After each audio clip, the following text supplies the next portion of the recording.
কিন্তু ভিতর সুন্দর করবার জন্য আমাদের কোনো চেষ্টা নাই, ঠিক কিনা জোরে অথচ ভিতর যতক্ষণ পর্যন্ত সুন্দর হবে না ততক্ষণ পর্যন্ত আল্লাহর কাছে কোনো দাম নাই।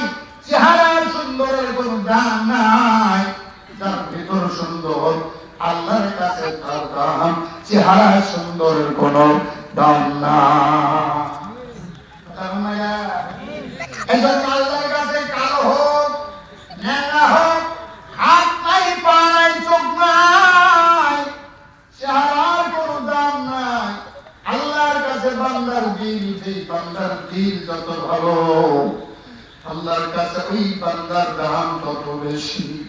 আমার বন্ধুরে, মাদ্রাসা তৈরি করতে হয় বান্দার দিল সুন্দর করবার জন্য, আল্লাহ ওয়ালাদের কাছে যাইতে হয় বান্দার দিল সুন্দর করবার জন্য, ঠিক না বেঠিক যারা বলে। নবীদের মেহনত ছিল, সাহাবীদের দিলের উপরে মেহনত নবীদের মেহনত ছিল সাহাবীদের দিলের উপরে, সাহাবীদের মেহনত ছিল তাবেঈনদের দিলের উপরে। আল্লাহ ওয়ালাদের মেহনত হলো আল্লাহর বান্দাদের দিলের উপরে। চেহারা সুন্দরের কথা আমার বন্ধু কেউ বলবে না, সবার একই কথা। তোমার দিল সুন্দর হবে কেমনে সেই চিন্তা করো।